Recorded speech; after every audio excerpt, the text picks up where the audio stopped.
Warzone is getting its next mid-season update called Mercenaries of Fortune next Wednesday, so that's July 27th at 5 o'clock in the afternoon UK time, so that'll be 9 AM Pacific time. In this update, we've got so much stuff. We've got Terminator coming to Warzone in the way of operator bundles. We've got zombies coming to Fortune's Keep. We've got new features coming to Caldera and much, much more. So in this video, I'm going to break down everything that we're going to be getting next week in Warzone. Unusually, the first part of this update is apparently live right now in Warzone. I haven't seen anyone talk about it yet, so it must be a new update. As soon as this video is uploaded and live, I'll be streaming on YouTube, so make sure you subscribe, turn your notifications on, leave a like on this video while you're at it, why not? And I'll be looking for these cursed chests that are apparently spawning in Fortune's Keep. So this is a new public event in Fortune's Keep, so it's one of those things like the occupation scan or cash drops or jailbreak that won't always happen, but when it does happen, these cursed chests that are dotted around the map that'll be sort of darker and have a pinkish glow around them will start spawning zombie waves around them. You kill the zombies and you'll be able to pick up wisps from them, and more difficult zombie waves will start spawning. If you get enough wisps, then the box will open and you'll be able to get stuff like cash and kill streaks and, you know, normal loot and apparently sometimes perks and stuff like that from it. So I'm guessing they'll just be like a really high quality box. This sounds like a lot of fun. Fortune's Keep's really small, so if there's waves of zombies spawning, I think this could make the map really, really interesting. This is going to be fun to do. So like I said, I'll be streaming, having a look for this event later on today, so make sure you check that out. So now moving on to some of the things that are going to be coming next week. The first one is the Portable Redeploy Balloon. So this is something that you're going to be able to get as a field upgrade, so it's going to slot in, you know, where your trophy system does, and you'll be able to get it in loot or as a reward from contracts and supply drops and things like that. But basically you'll put a box down, it'll make a redeploy balloon anywhere where there's clear sky, so you can't use it in a building or in a cave obviously, and it'll last for 30 seconds. Enemies will be able to use it too, so if you're using it to escape, just bear that in mind. But this sounds like it's going to be awesome for people who are super aggressive. I just posted a video actually of me playing with Benny Central and Tactical Brit and Jack Frags.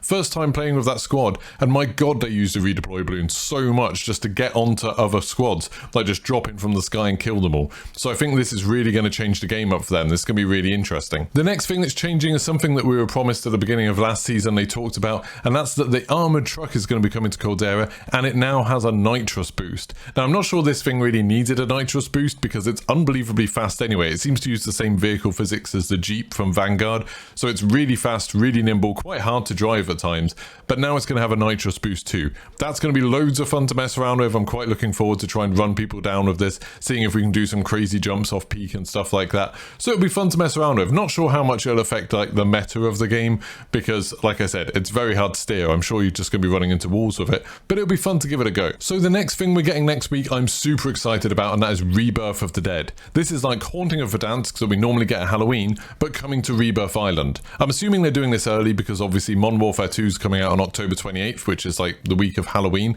So instead they're moving this up a little bit, and I can't wait. Haunting of Verdansk has been my favorite event that they've done so far. The second time they did it, they added some cool new features, and now they're changing things up a little bit again. So it's on Rebirth Island. If you die, come back as a zombie, you've got special powers and stuff like that. Now you need 4 antivirals instead of 2 to come back, and you can earn them in different ways. You can find them in crates and buy stations, so it sounds like zombies are going to be looting a lot more, which would be a bit strange. If you kill an operator, you'll get 2 antivirals, so you kill 2 people and you'll be able to get them all. But if you manage to do a finishing move on an operator as a zombie, then you'll earn all 4 in one go, and you'll get a special calling card. So that sounds absolutely awesome. That's going to be so much fun to try out. I'm thinking that might be one of the first things that we do when we're streaming when this update goes live, because I love the Haunting of Verdansk so much, so I'm really excited that that mode's coming. And something that I'm sure some people will care about somewhere, the Vanguard Zombies camos are also going to be coming to Warzone with this update. So that means if you have struggled and strived all the way through Vanguard Zombies and you've managed to unlock some of those camos, which is utterly insane, but I guess more power to you, you're going to finally be able to use them in Warzone, which is great. Another new mode that we're getting in this season isn't coming straight away, it's coming on August 11th, but that's the Titanium Trials. So this is like a step up from Iron Trials, little bit of a Terminator theme, but basically the same kind of thing. You've got more hit points, you've got 300 health in this. Apparently they've made Tempered a lot more common, so you'll be able to pick that up a lot. Everyone starts with a self-revive, and there's some sort of core health regeneration nerfs. It'll take longer to restore, just to make the gunfights a little bit more interesting. So like you'll have a lot more health, and enemies will too, but you won't get that health back as as quickly, so maybe stims will end up being more important. They've also said that they've removed a lot of the loot from the map to make it so it's like rarer to find stuff, but that means if you take fights, you're going to be able to loot up a lot easier than someone who's trying to avoid fights. That might be good, make people a little bit more aggressive. And they've said loadouts are going to be really expensive at the start and then get cheaper as it goes on. So it's going to be much harder to sort of gear up without taking fights early on. Now, this is running August 11th for 2 weeks, so it's going to be running through the middle part of August. And if you complete it, you're going to be able to get a few different things like double XP tokens, a titanium chrome weapon camo, a battle pass tier skip, and up to 4 Terminator 2 Judgment Day themed calling cards. If you complete all of the challenges in this is like this season's little challenge thing, you know, like we had Operation Monarch before, then you get the ultra liquid metal weapon camo, which is kind of interesting. And it does say that there's rumors of hidden rewards for the most dedicated to the titanium trials. So I'm guessing, again, like Operation Monarch with Godzilla and King Kong, there were a bunch of hidden challenges that got you calling cards and charms and things like that. So it should be fun to try and work out how to do them. Although during Operation Monarch, I found that I earned loads of those in the very first game and couldn't really work out what it was that I'd done to earn some of them. So it'll be interesting if, as a community, people start working out what the things are that trigger each of the hidden rewards. Speaking of Terminator, there's also the 2 bundles coming throughout August, so maybe not right at the beginning of the season. There's going to be one where you're Arnold Schwarzenegger from Terminator 2, so the T-800 I think it is, and obviously you get some weapon skins and stuff like that with it. Apparently you get an assault rifle, which is interesting. I thought you'd get the shotgun that he uses in the film, but still, you get an assault rifle, that's more likely to be used, so that's a good thing. And then another bundle has the T-1000, who's the bad guy from Terminator 2, so the one that's dressed up as a policeman and apparently has some liquid metal weapon skins and stuff. So that sounds pretty cool. Hopefully there'll be some good voice lines and stuff like that. That would be awesome. But they're going to be coming at some point throughout August. Then the last things that are coming to Warzone, we have a new operator coming. So we've got Ikena Aloe, who's going to be joining, and we've also got a new weapon, a new assault rifle, the Vargo S. Now you might recognize the Vargo because we got it added to Black Ops Cold War towards the end of Black Ops Cold War.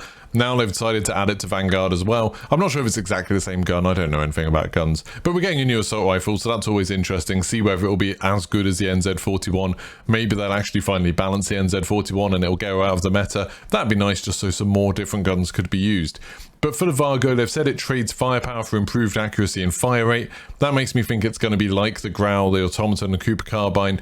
Another one of these guns that's super accurate, high fire rate, but doesn't actually do that much damage.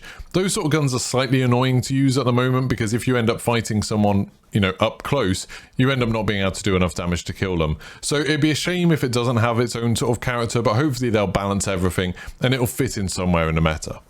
Then the final new thing with this update is Vanguard is getting an extra multiplayer map. There's really not much extra for multiplayer. Obviously you get the new weapon and new operator, but there's no word of new modes or anything like that. It really feels like all of their focus is on Warzone. The new map's called Desolation. It's in a mountainside. It doesn't look like particularly interesting. Vanguard already has a lot of maps, but it does feel weird that they're not getting that much new stuff for the multiplayer as the year's gone on.